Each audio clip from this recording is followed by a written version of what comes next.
That's what we want. Good morning, everyone. How are we? Yes, good.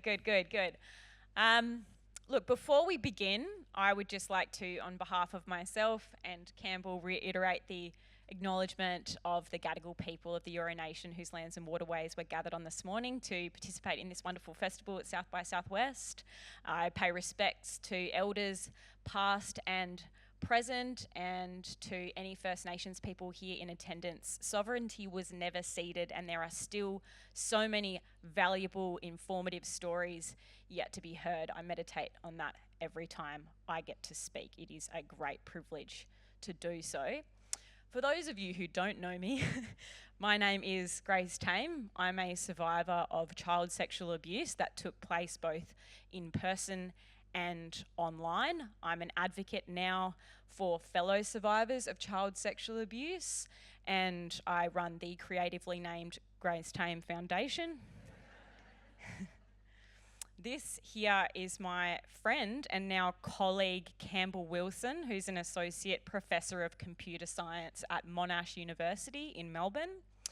And today the two of us are going to talk about the murky landscape of online child sexual abuse.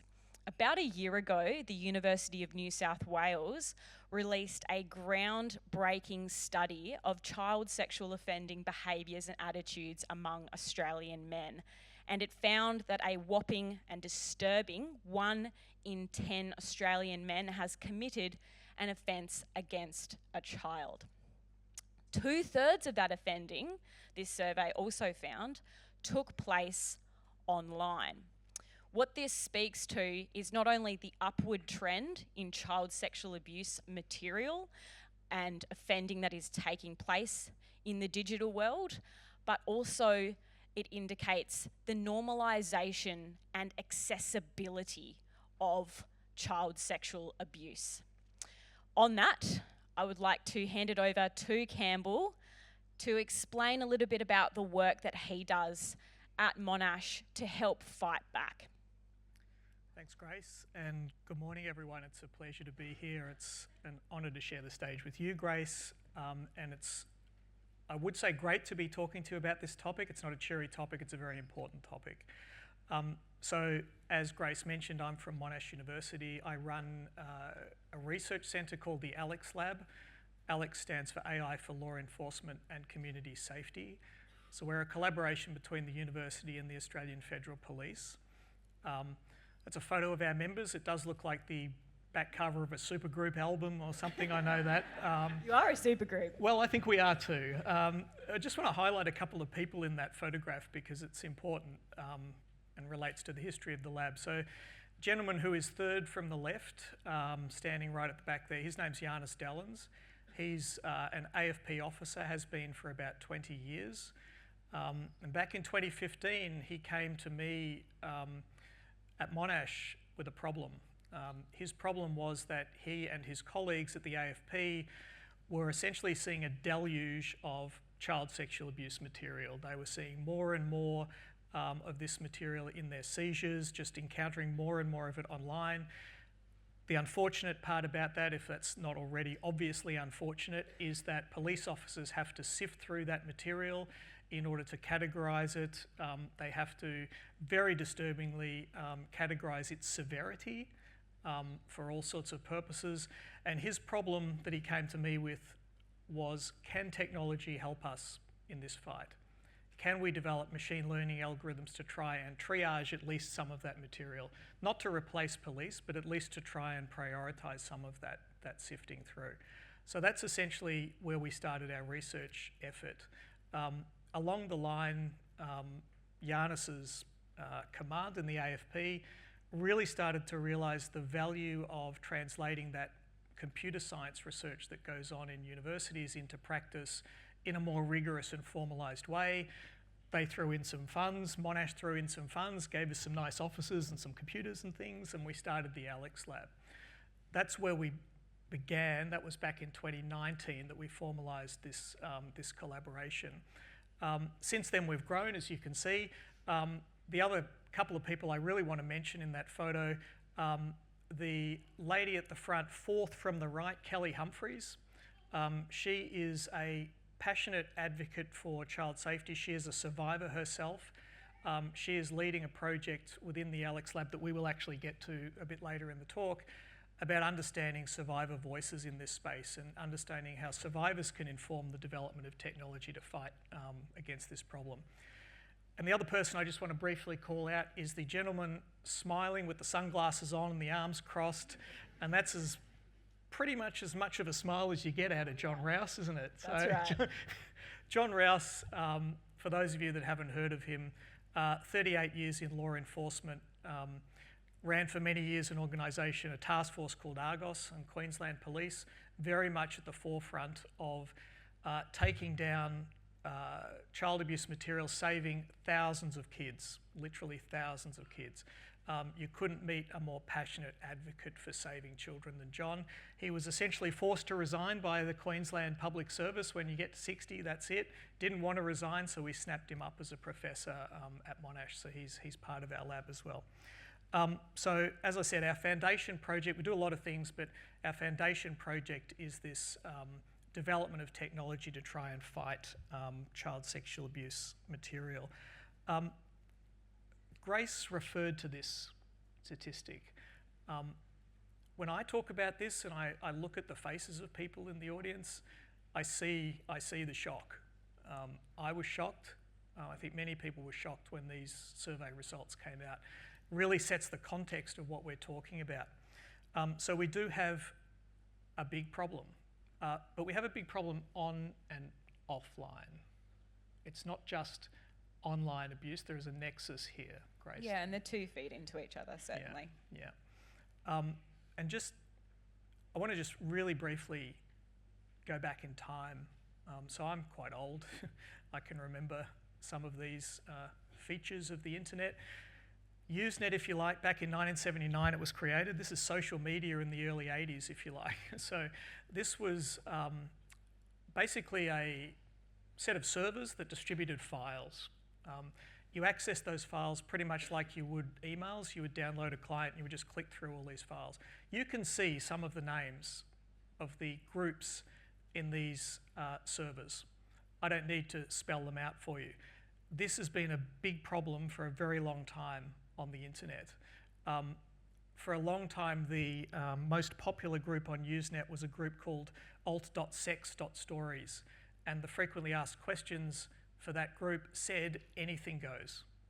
Absolutely anything goes. And anything did go. And I'm not going to go into the detail. Terrible, terrible stuff regarding text depictions at that time of the abuse of children. Internet relay chat. So this was again, an early example of a kind of one-to-one chat program, started in the 80s, but also was a file sharing program. CSAM, and when I say CSAM, we're referring to child sexual abuse material, became essentially a traded commodity through these servers. So people would have to upload new child abuse material before they could download further child abuse material, and it started to become a real trading commodity, unfortunately, on the internet. Other technologies emerged. BitTorrent. At one stage during the 2000s, BitTorrent was responsible for 1/3 of the traffic on the internet. So BitTorrent is a file protocol that lets you share very large files very quickly. Movies were pirated, music was pirated. I may or may not have downloaded MP3s back in the day of music. I won't admit to that. But BitTorrent was full of horrible, horrible stuff. Horrible stuff. Other platforms emerged. The problem got bigger. MySpace, don't know any of you remember MySpace.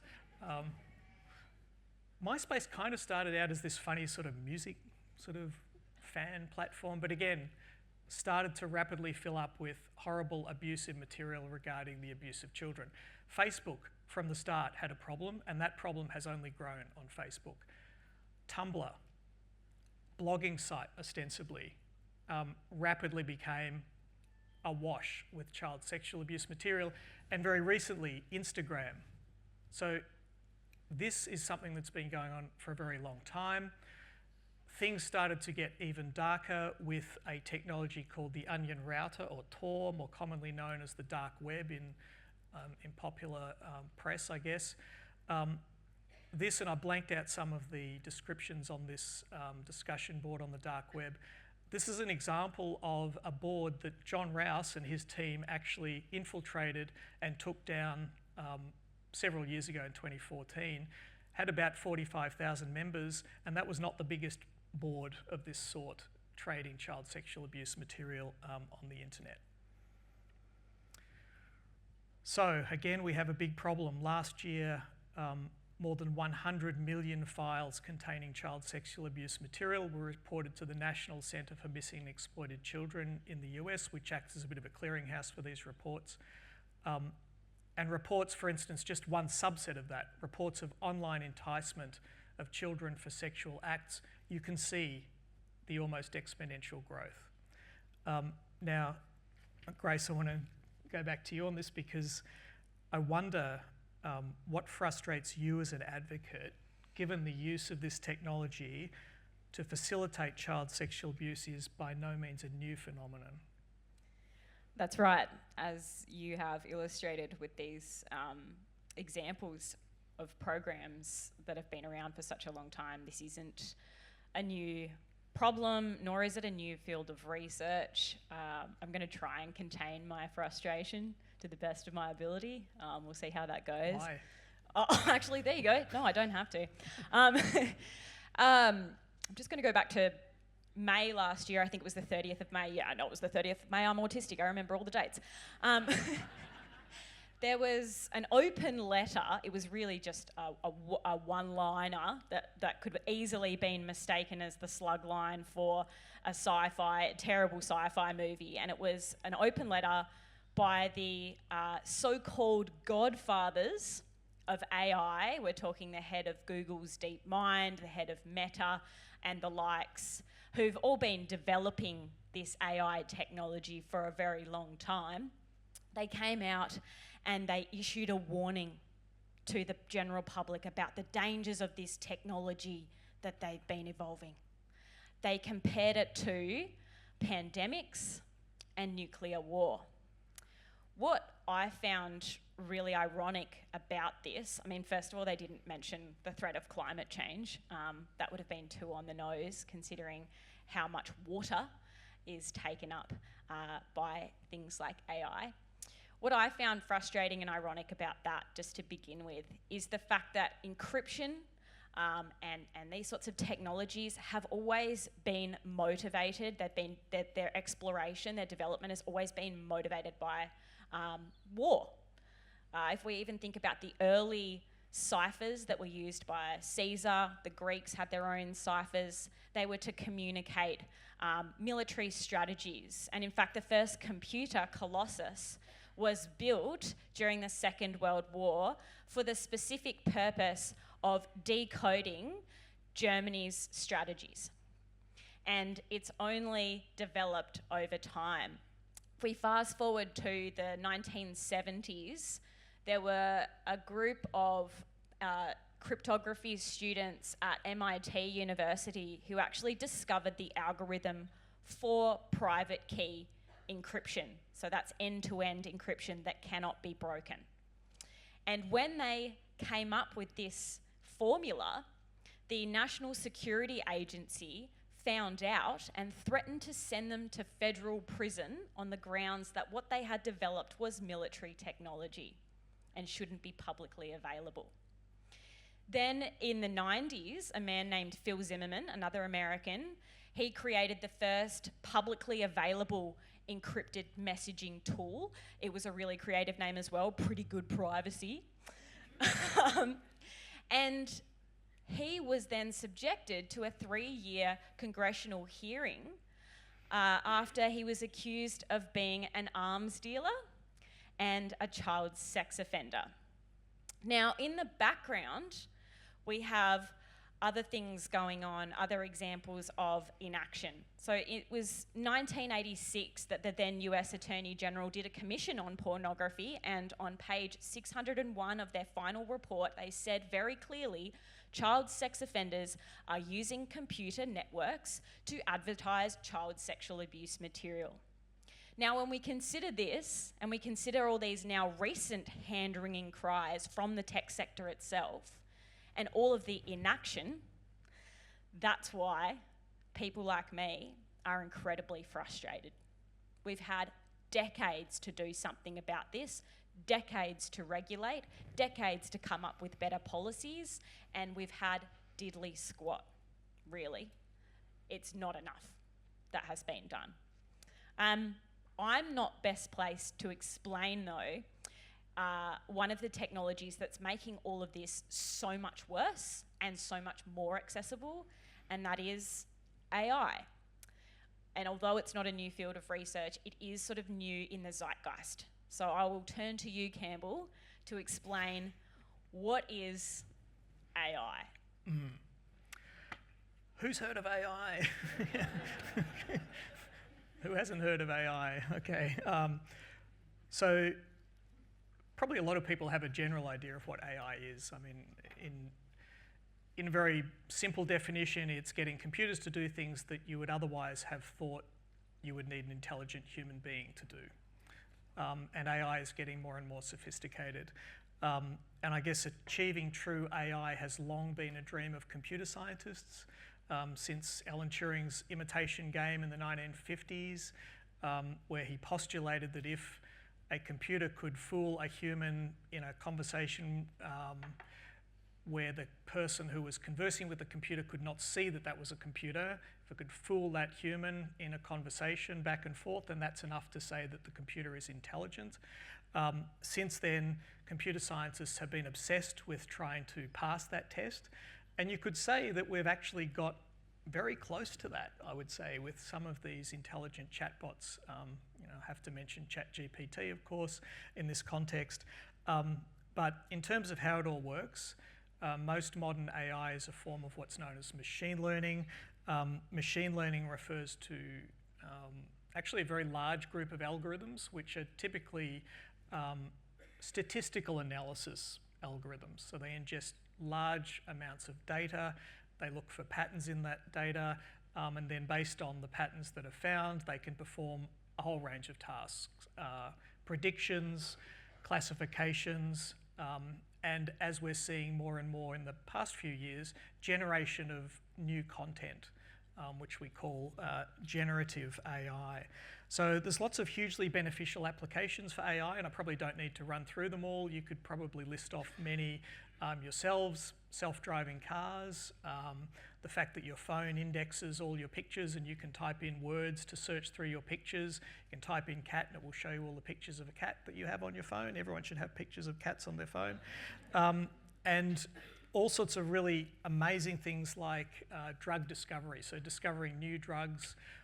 AI medicine is making huge strides as well.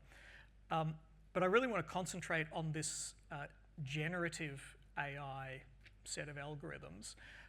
So these are the things like ChatGPT, like the image generation algorithms such as DALL-E, Stable Diffusion. I'm not sure how many of you have used these things, and we might actually try and do a demo of one of them if we can.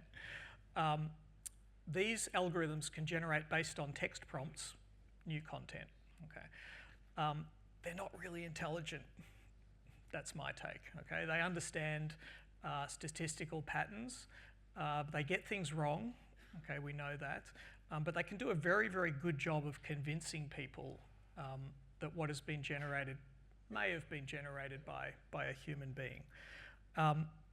There's lots of really fancy technical stuff that goes into that, and from a computer science nerd perspective, which is where I come from, it's really, really cool stuff. But it's doing a lot of damage. And generative AI, and I'll just go to the next slide here. Generative AI is dangerous stuff. And it's particularly dangerous in the context of what we're talking about today. But these are examples of outputs from a program called Stable Diffusion, and I will try and demonstrate it soon, which is very, very easy to use. And I just generated a couple of pictures of kids randomly just to show you how realistic the images look. And you've probably seen these sorts of images before. So what these things let you do is to generate new content, but also to fine-tune those models in order to generate new classes of content that were not initially envisioned by the creators of these models. Okay? So these models typically take a lot of data to train. Okay, so you can't generally build your own generative AI model from scratch unless you have a lot of computing resources, a lot of data, and generally a lot of money. Okay, so that's why OpenAI can do it. That's why, well, I'm not going to say Microsoft, they sort of teamed up with OpenAI. It's pretty much the same thing, but that's why Facebook can do it. You know, these large organizations can make these foundation models. But computer scientists have discovered, as I said, ways to fine-tune these models which don't require those resources.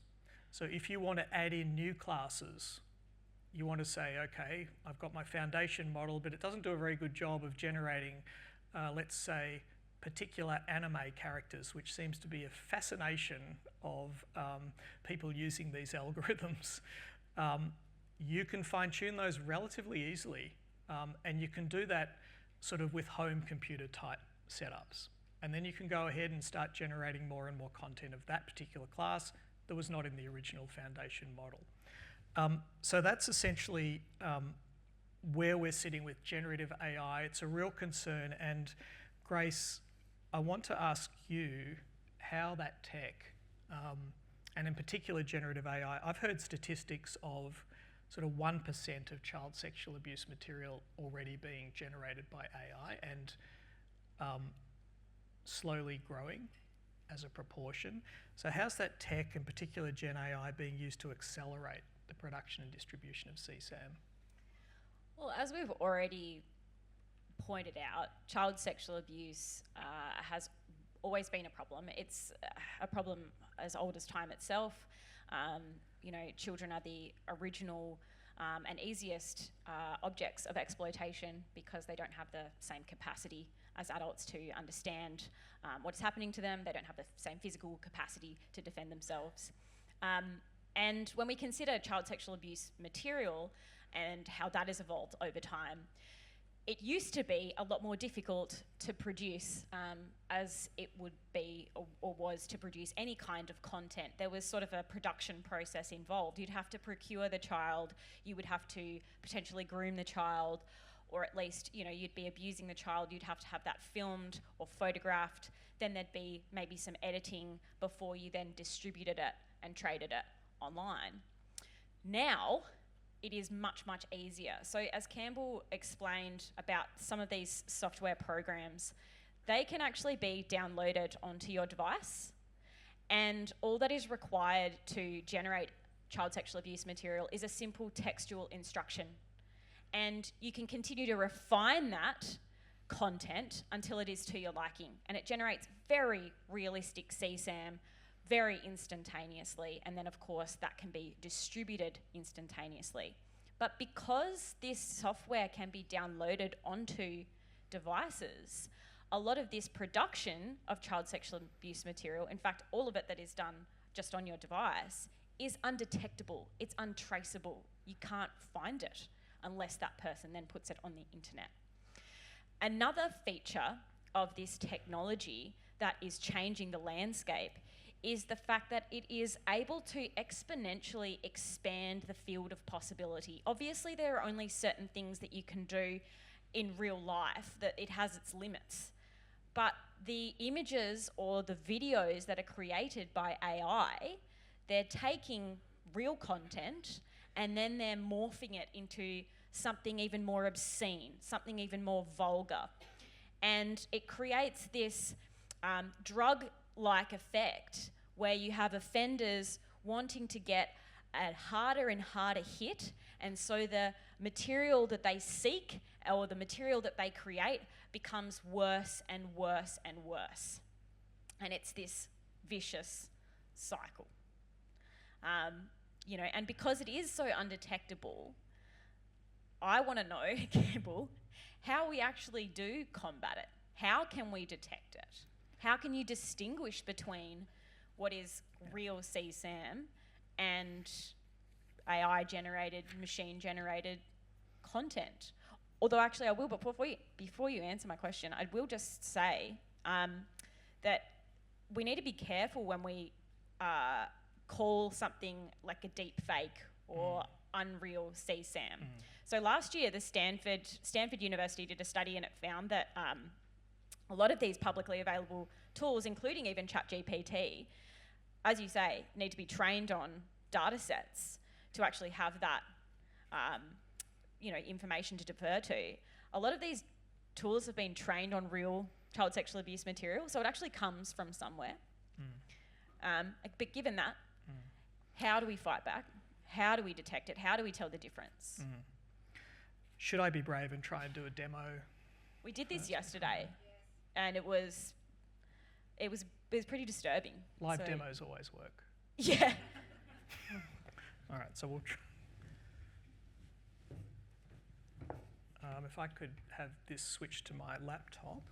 So what we're going to demo is software that you can download onto your computer and instruct to create material without needing the internet.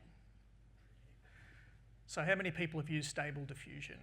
Yeah, okay, we've got a few people who know what this is. So if you Google Stable Diffusion and you Google Automatic 1111, I know that sounds really weird, that's an interface that makes Stable Diffusion, which is one of these generative AI algorithms. Very, very easy to use. That's what the interface looks like. What I need to do to generate an image is just to type in some text. And are we going to use the same example that we... Oh, it's the classic example. So I asked it to produce a chicken laying an egg, because I philosophically was curious as to what AI thought came first. Let's give it a go.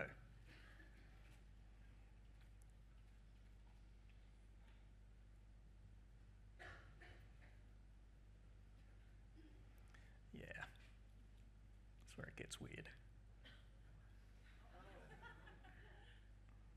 Oh, there you go. Well, it's not as weird as yesterday, actually. Is it that the egg on top of the chicken? I don't know where the egg came into it, but yeah, I just. Yeah, oh, jeez. I'm not putting a chicken laying pipe into the prompt. We're just. But we could. Let's try one more time. So, thing to note about this. My Wi-Fi is turned off. I'm not connected to the internet. Okay, so this is the point that Grace was making before. I'm doing this completely offline. I'm in the dark from anyone that's watching my internet activity. I really don't know what's going on with this chicken. I think it thinks that the chicken and the egg are the same thing. Is that the chicken's part of the egg? Yeah, well, it's mixing the concepts up.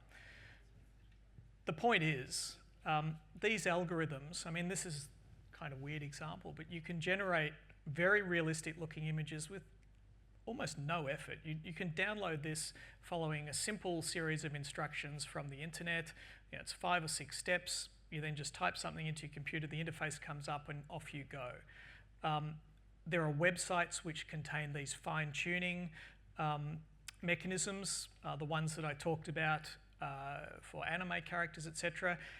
However, child sex offenders on the dark web are distributing fine-tuning models for generation of child sexual abuse material using the same interface, the same model.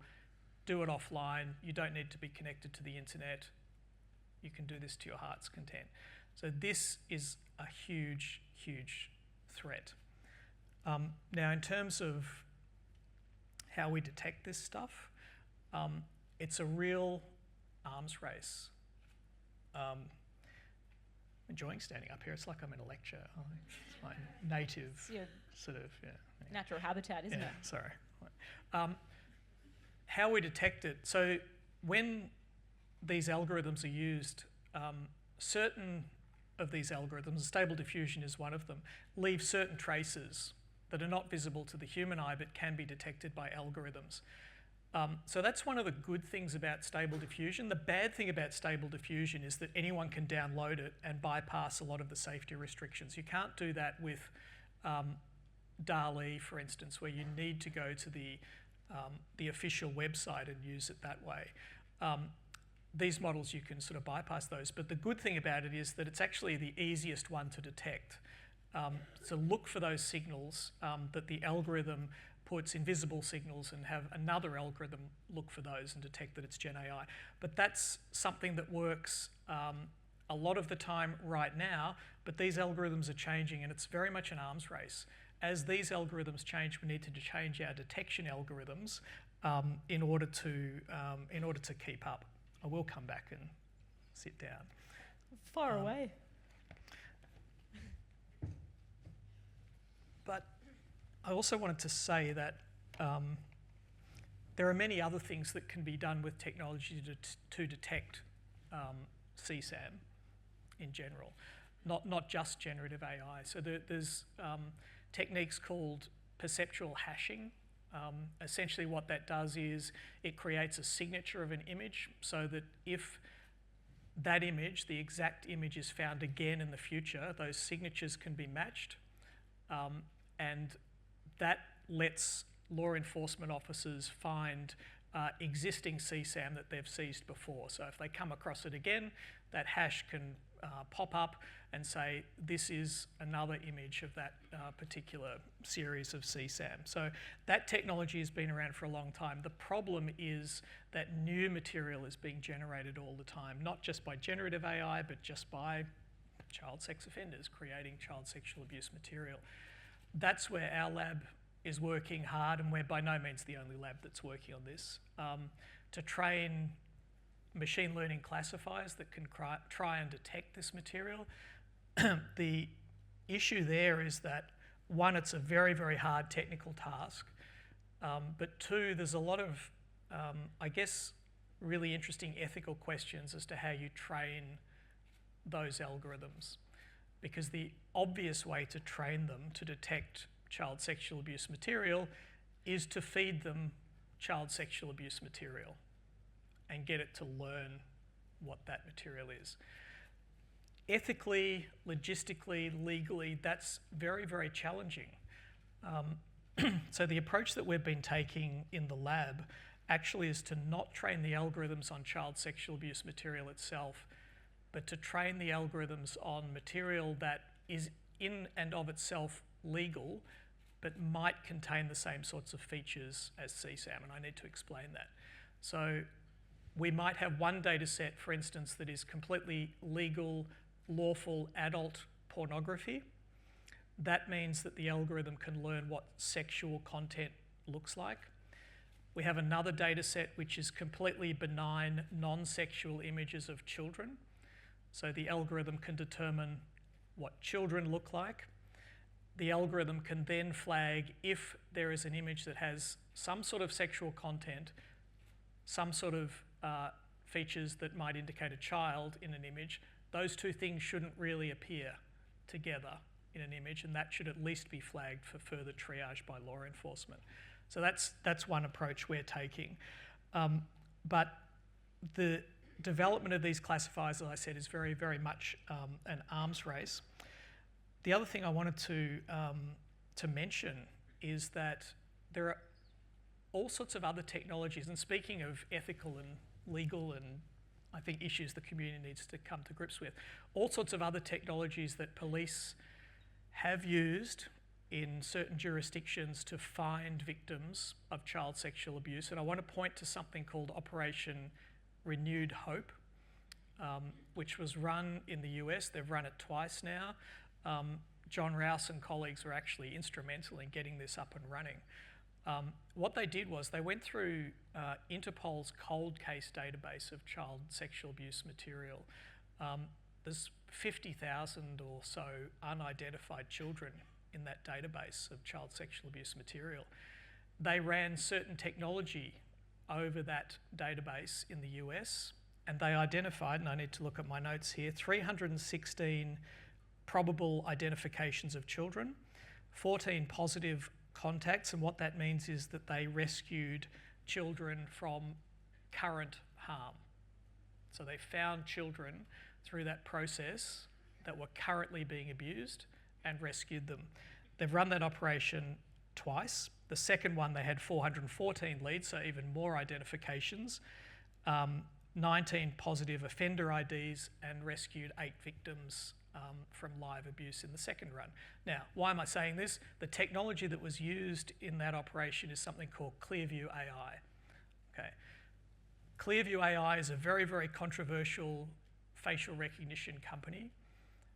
Controversial because they built this 30 billion face database for training their facial recognition algorithm.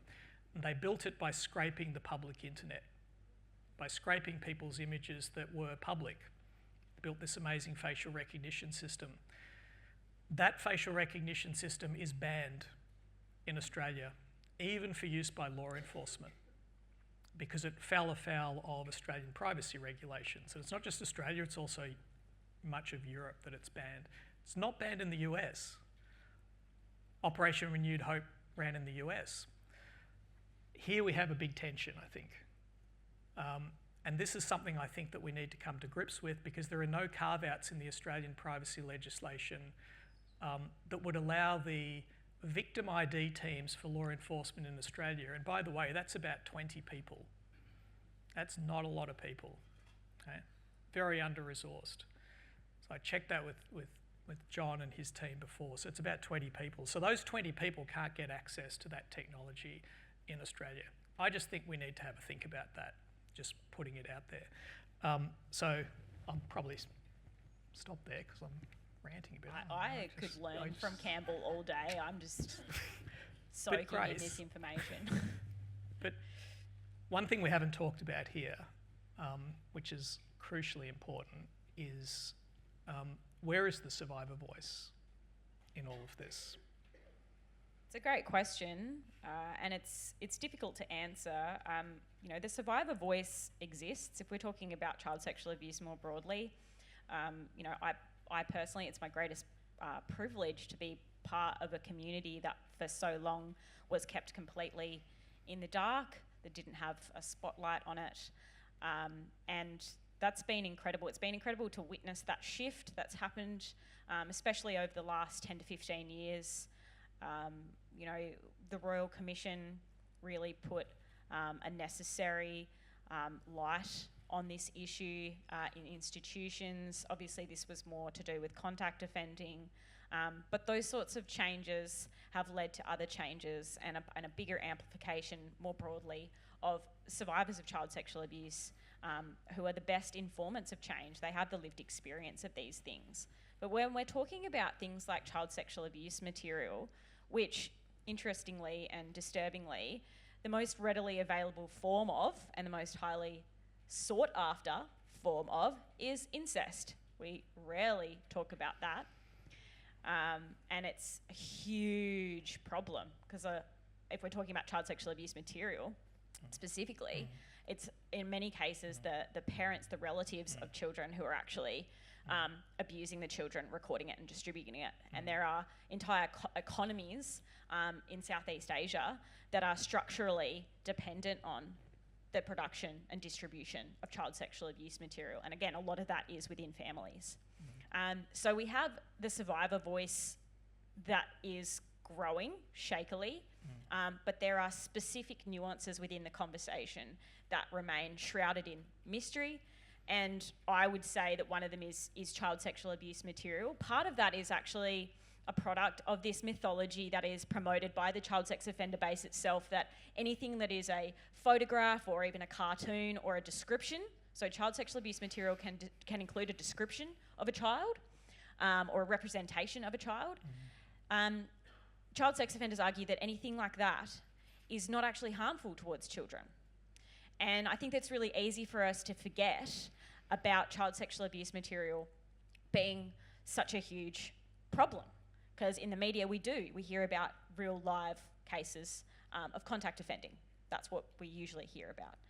Obviously there are more cases that are being reported on of child sexual abuse material, but it's predominantly children who have been offended against in person. There are incredible initiatives that are being led by survivors of CSAM. Campbell cited one earlier, Kelly Humphreys, who collaborates with Alex, who used to work in law enforcement, who's a survivor of child sexual abuse herself. She runs a program called RAISR, the acronym RAISR, which stands for... Reuse of Abusive Imagery Survivor Responses. Correct. And that's incredible. The contributors to that are survivors of child sexual abuse material. So just to give you an example of the experience that I had, so many of you would probably be familiar, if you know my story, with the top line details that when I was 15 years old, a 58-year-old teacher at my high school groomed and sexually abused me. This man actually used the internet to facilitate some of his offending, to both groom me, to coerce self-produced child exploitation material. That's a big problem that we're seeing as well with internet tools, is that there's this instant access that child sex offenders have to portals, on the other side of which is a child who may be using it for entertainment, who may be using it because their parent is doing something else.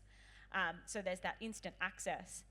But anyway, back to my own experience. So not only was I groomed online in 2010 during the original contact offending, but in 2015, this offender, who's now twice convicted, serial offender, actually went online and boasted about what he did to me.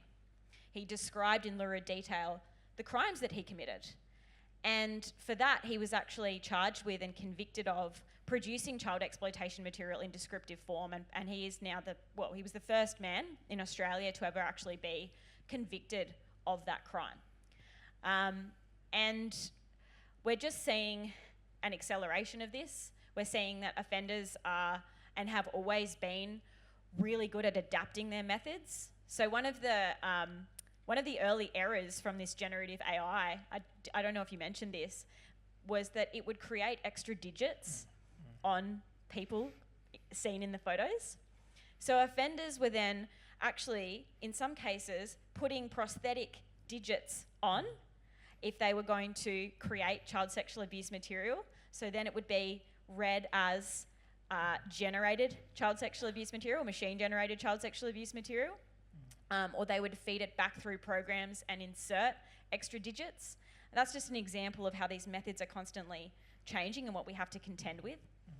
But again, back to the survivor voice, it's there, but if we look at the system more broadly and all of these asymmetries of information that are embedded in the process, it just is another reminder of how far we have to go. When I think about what it has been like as a survivor of both contact offending and this on-the-line material, what ends up happening, if you're the victim of any crime, you're effectively treated as a witness in your own case. And you again cede power to these agents who are trying to protect you. And it gets even harder to keep up as a survivor of child sexual abuse material because that material can just be traded exponentially online. And the viewing possibility of this material, there's no limit to it. When the man who offended against me boasted about what he did to me online, that was on a public Facebook thread. There's a potential audience of thousands upon thousands upon thousands of people. And there are children who grow up through offending and whose material is highly traded and highly sought after. There's a fantastic film called The Children in the Pictures, which is really difficult to watch. It's incredibly confronting, but it shows you really poignantly what it is we're dealing with and just the scope of offending. There was a little girl, for example, that they were trying to track down for, what was it, something like 8 years, who they watched, authorities, before they were actually able to rescue her, they watched her grow up through abuse material that was being sent around the world. The survivor voice is something that we really need to, we need to work on expanding the platform of, to include not just survivors of child sexual abuse in institutions, but survivors of child sexual abuse material, survivors of incest. This is a huge problem that we don't want to face, especially in Australia. Incest accounts for at least 80% of all child sexual abuse and child sexual abuse material, if not more. It's a huge problem. We have rightly put institutions on blast, whether it's religious institutions, schools, sporting organisations, and so on. But we haven't confronted the real beast. That is, you know, that's where the problem is. That's the heart of the problem. I feel like I need to tell a joke, rescue everyone, go and watch a Robin Williams movie after this. It's a tough thing to talk about. But part of the problem is as well, and this is where survivors are, again, really crucial informants. You know, part of the problem, and this is a lot of this to do with it. A lot of this is to do with what is actually palatable in the media, what the media, and the media has sort of guidelines as to what they can and can't publish. They don't always follow those rules. But in terms of the severity of the content, we never really hear about it. You and I have both heard and seen some of the worst possible, imaginable realities that are faced by survivors of child sexual abuse, but the general public doesn't have an insight into that, and for that reason isn't as incensed as we should be. And I think, you know, we all understand that the acts of rape and molestation are abhorrent, but we don't know the full extent yet of child sexual abuse and child sexual abuse material. And until we do, we can't properly address it. So survivors should be at the forefront of that. They should be consulted. They should be asked whether or not we should use something like Clearview, because it's not that we're asking, you know, for this to be publicly available broadly, just to anyone. There are specific applications for these tools that we need. We need to keep up. And I know it's awful to fight fire with fire, but what else are we supposed to do? Well, especially when we're dealing with such a manipulative and sophisticated cohort of offenders who are prepared to do anything, and they're not worried about the ethics of a certain program, clearly. But we're held back often by that. And also, regulators are not doing enough when clearly, as we've covered, they have had this information for so long. And the buck is now, or it continues to, stop with survivors, it stops with children, and that's not right. So we're seeing some outcomes of this project, early outcomes of the RAISER project, and just echoing exactly what you're saying, Grace, that there's a resounding need for context and awareness of how CSAM is being used. There's a resounding need for consent in use cases where survivors are known in the use of CSAM in institutions, in courts, in research institutions, etc. And also a resounding need for more support and more trauma-informed and consistent approaches throughout investigative cycles and everywhere that we're dealing with survivors. So we want to leave a bit of time for questions, I think, as well, but we've got some calls to action. Yeah, we do. First and foremost, either stay informed, get informed, educate your children, really. Don't underestimate their ability to understand some of these things. Obviously, they don't have the same capacity as adults, but children are very bright. Educate them, protect them. Also, and this is my job, but you can support me in doing this, is putting that pressure on policy and decision makers, on governments, on the tech sector itself to actually do something to better regulate these tools that are equipping child sex offenders to facilitate their crimes. And we mentioned, I mentioned Clearview, and there was a talk earlier in the conference, and I couldn't attend it. I understand it was really good, about the false dichotomy between privacy and safety online. And I agree, it's not a dichotomy, but I think we need to critically examine the notion of privacy in the internet age, and whose privacy are we ultimately protecting with regulations that, for instance, stop law enforcement getting access to some of the tools which we know will assist. And that access can be done in a controlled manner, in an audited manner. And I think that public debate really needs to be had. And lastly, you probably should have mentioned this, we're writing a book. Yeah, we're writing a book that is called The Unfair Fight, which is the same name that we used for the talk. But obviously we'll go into more detail and hopefully have some more solutions to this problem to offer you. So read it when it comes out. Someone saluted already. Yes, it is an army that we need to fight this. All right, we have time for some questions, I think. And there are volunteers with roving mics in the blue shirts. And we've got a few questions around. Maybe I think over here first.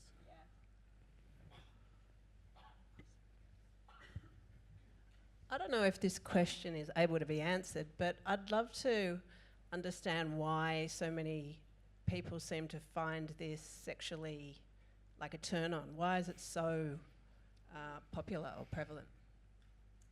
That's a really great question, and I'll refer back to the survey that was conducted last year by the University of New South Wales. So what the research study was actually doing was taking an anonymous cohort who contributed to a survey of offending behaviours and attitudes among Australian men. Part of the problem is that a lot of offenders are not actually offending because of sexual feelings towards children. They're motivated by other factors like power, control, and if you ask them, they will state that they don't believe that what they're doing is actually causing any harm to children.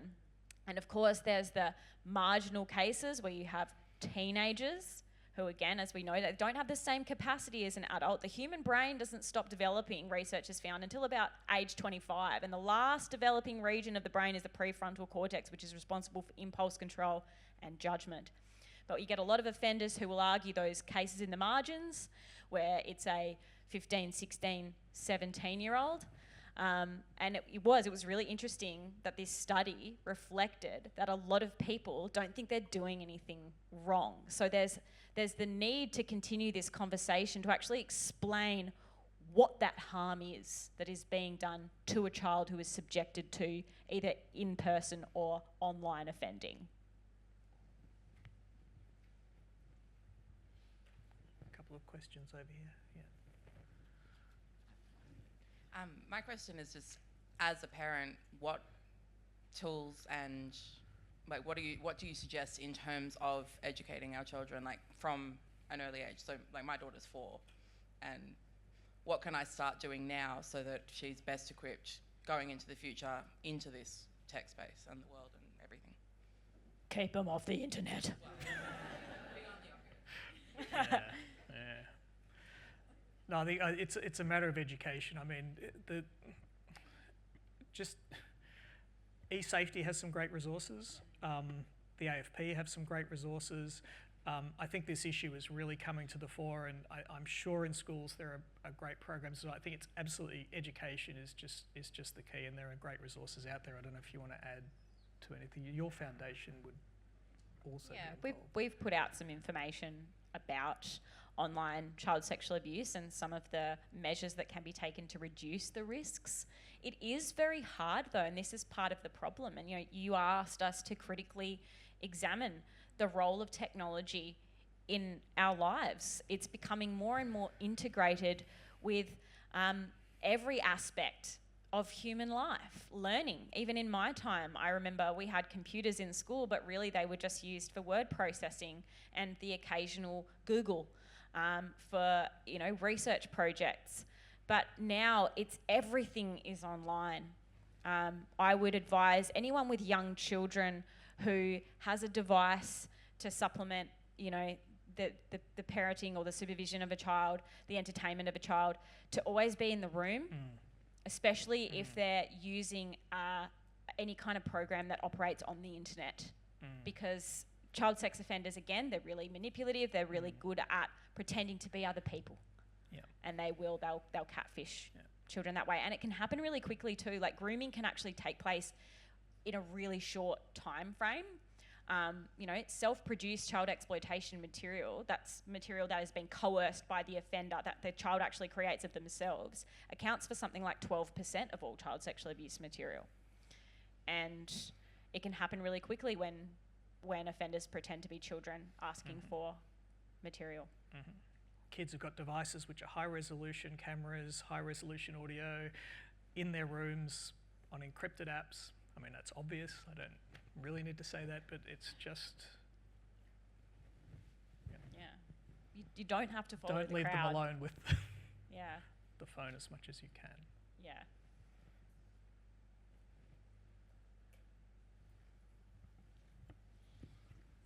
Someone there in the front row? Given that CSAM material is international and crosses borders, what's stopping your colleagues in the US and Interpol accessing Clearview AI, for example, to find Australian offenders? Privacy laws in this jurisdiction. It can't be used actively in Australia. It can absolutely, it is an international problem, as you said. It can be used by US authorities.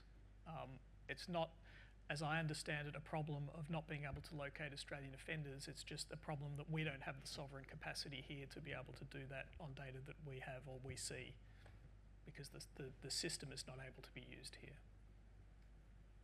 In the Australian jurisdiction, but could it, So obviously there's African legal issues with that. That's where we have to ask, you know, what are these structural barriers serving us, the general public, or are they serving offenders perversely?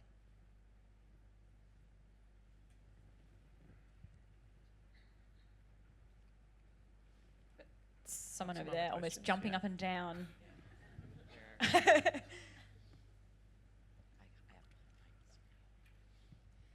Hi.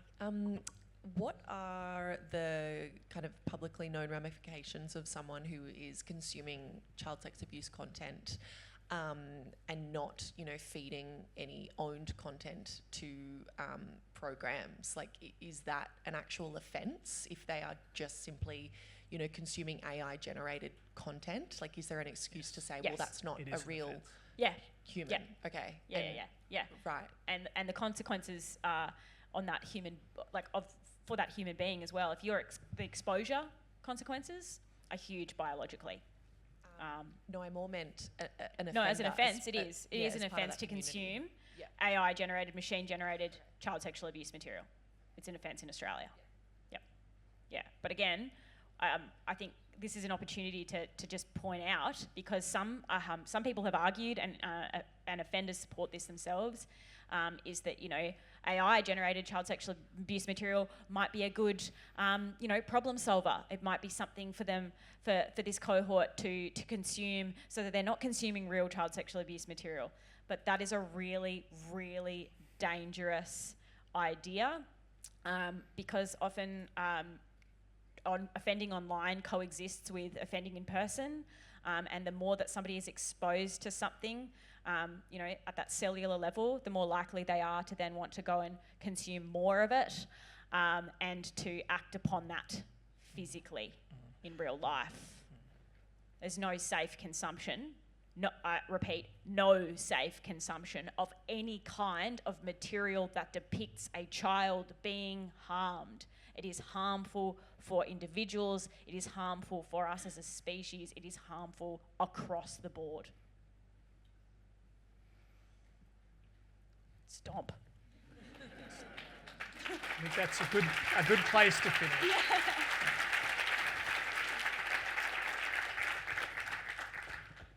We have time for one more. We have 38 seconds. Yep. Oh, so you need a mic. Do you want to yell it? We can hear. I've got a really loud voice. Go! So, it's just picking up from the parenting question. I've got teenagers. I can't, I mean, I'd love to, but keeping them off the internet and supervising them isn't going to be the solution. There are No. programs in the school. There's one called Safe on Social where Yep. kids have seen it. I talk to them about this stuff and they're like, oh, Mum, that's not going to happen to me. Oh, yeah. Until it does. They know everything. What level of conversation can we have with our teenagers so they understand? I've taken photos. I want to know how many of them is it emotionally responsible for me to show to my kids to say, you don't know everything. This is how bad this problem is. Please, that super hot chick that's texting you probably isn't a super hot chick. Please keep it closer. Or whatever else they need to know. I don't know if I feel qualified to actually even answer that. I mean, I'm not a parent myself. I do have a 14-year-old brother, and I watch him like a hawk, because not just because of my own experiences, obviously also because he's my brother. But it is really difficult. Obviously, you've got to. I'm someone who believes in treating things on a case-by-case basis, but it's just about, you know your children better than anyone else, and you know what they're capable of understanding. The harsh reality is that we live in a really desensitized world. They're going to have viewed things that you would probably find really disturbing.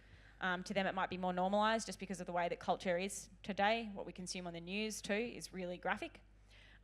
Considering that, if you can, use that for good in showing them the actual reality of the potential. Again, that's part of the problem, I say. We know that, children are raped, we know that children are harmed, but people don't actually know the really awful details of that. And whilst there is danger in exposing them to that, it's also well, it's better that you do it than a child sex offender does it. I don't know, but this is where the conversation gets really difficult and how to fight back. Yeah. And let's keep the pressure on the tech industry here. Yeah.